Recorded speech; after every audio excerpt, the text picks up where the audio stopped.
Hello! Since I tried last days to use the Nomatic Messenger Bag, and I'll leave the video up here as my daily driver, there's the last backpack which I haven't used as a daily driver for myself right now, and this is the Peter McKinnon Nomatic Backpack. This one was a gift to my fiancé, and she felt like for her it's too big. If you just keep in mind, I'm 6'4", and that's quite a big backpack. In the past, I've been tending from smaller backpacks to extend the backpacks over time, because I realized that every once in a while I have like tools with me, etc. So in the case this time, I would have loved to pack it already with some tools inside, although tomorrow I'm going to one of my restaurants and I have all the tools already packed in my Horizon H6 in my suitcase. I will leave a video link up there where you can see how I pack the suitcase. And it makes no sense to just unpack it for this course right now. I'd rather show you some extra space which is left over. So when it comes to this backpack right now, I have not used it on a regular basis right now, unfortunately, and this is why I wanted to give it a shot as a daily driver. There's one compartment up here where you have the extra straps where you can put stuff on the front part if you have too much equipment. And I'm already missing a sort of padded pouch where I can put like my my AirPods, for example.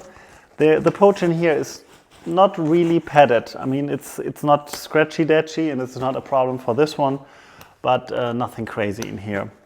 For the moment, the RFID safe pack is in the front, so let's get some stuff in there. It holds down with a magnet, but it's already being super tight with my passport and also my Swiss Ausländerausweis, so my allowance that I'm allowed to be here. So that's already like big backpack and some constraints already. So the next part, I probably have to use it and want to use it. So therefore I have my usual setup of my ID cards for the restaurants so I can access the buildings, and also the key. On the other hand, I usually have cables with my, what is it called? External hard drive, power cable. And as you see, there's already, not say constraints, but everything is not working as seamlessly as I'm used to it. So I'm already experimenting a little by where to put the stuff. I have an idea where to put this one later. And let's put the rest, the air tags and ink, everything in here. So let's have it a go. So when we come to the back side, I think this will be an issue for me for quick access, because I will use my iPad on the go. I have that with me on the trains, because some of the tables I have a smaller footprint. It works for the 11-inch, it does not work for the laptop, or it's standing over, and they have a metal frame around the table which will scratch the laptop. That's why I prefer to have the iPad with me, even though I'm not using it really as an iPad. I'm using it like a computer sort of device. The tools already, and I will take away some of the camera stuff right now, like this collapsible camera backpack thingy. Also, I don't need the hip strap, I don't need. And there it shows already the purpose of this bag is not for what I'm using it right now, but I want to give it a try anyways. So that means I need to get some sort of arrangement in here with the dividers, that I can leave my stuff somewhere, or I have to put it in those mesh pockets here. But you see already that these big things are not made to tumble around in some areas like this here. I mean, if you get this one as a camera bag and you have everything else sorted in other compartments and you don't have to open and close it and use it in between all the time, great device. But you see already that's something, yeah, you have lots of space. I mean, if I put the power drill now here, I can utilize it. But you need some sort of organization in addition to what you're doing here. And there you realize already, as a daily driver, this thing is not meant to be that way. Use it for camera, use it for certain gear you're using, like drones, etc., and then just organize it in different compartments, as we would usually do that with those boxes here, where we can add 1, 2, 3 more boxes.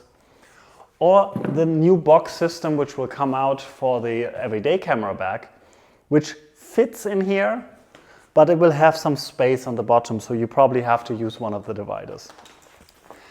And now it comes to the, let's say, most critical part from my side, which I was seeing in the beginning already, where I have probably an issue with. The laptop compartment is side access and not fully opening. I've seen that also on the 15 liter, and I'm not happy about it because you always scratch your laptop over the zipper. That feels kind of awkward. And on the other hand, it doesn't give you always the best access. This pass-through here is, you place it on top, but as I told you already, and let me get the H6 quickly, it is a kind of bummer if you have the handle and you have to place a backpack from the top, because you have a hard time accessing the handle. So if I put that here, you see the handle is buried inside and I have to push the backpack away. And the second part is if you want to, you see, if you want to get the handle here, it's all kind of tricky now. And that's why I prefer, even if you cannot access everything fully, a side solution like they have it on the travel pack, etc. So, and even here, the other way around actually, you would still be able to access your laptop because the zipper is on the side. So, will I try it anyways? Yes, I will. I will see where's the benefits, where's the pro, where's the cons on this one as a daily driver. But the initial feeling is, especially in the comparison to having the messenger bag in between, it's good to have more space, and this one has a lot of space inside. But on the regular basis, I have a lot of small stuff which I'm using pretty often. I like to switch from a restaurant to another restaurant. And yes, I can easily get here. That works. So I get my ID cards for the restaurants. That's all good. And I can even put bigger stuff inside and have it organized, because in the travel bag right now, there's the issue that if I put a power drill inside, some bits and drivers and all that stuff, it will be flying around somewhere because there's no separate organization, no dividers. So therefore, this on a full scale, if it's fully loaded, that's a good solution. If it's not fully loaded, it's probably a little overkill. And there's the other part, if I need more space, then I will use the H6 anyways. There's circumstances where I would prefer having a backpack, even if it's more heavy. It's like, for example, going to Mendrisio, because a walk from the train station right now to the restaurant is a little further, and the roads there are not fully constructed yet. So you have some passages with a little rough terrain, and you will basically kill the wheels on the H6. What I'm looking forward to, what I like to have, is that you can adjust the shoulder straps where they are located on your back.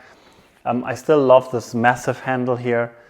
And I think, like I said, fully loaded, good part. Just being on a daily base, let's see. I mean, it really fits well. It has a good load balance for me. And I do not have any issues with the straps. Other people said that the harder part will punch into your shoulders and stuff. Never had that feeling. And yeah, we will see. It's going to be a few days. I will make a follow-up video on this one, so you have an understanding as well.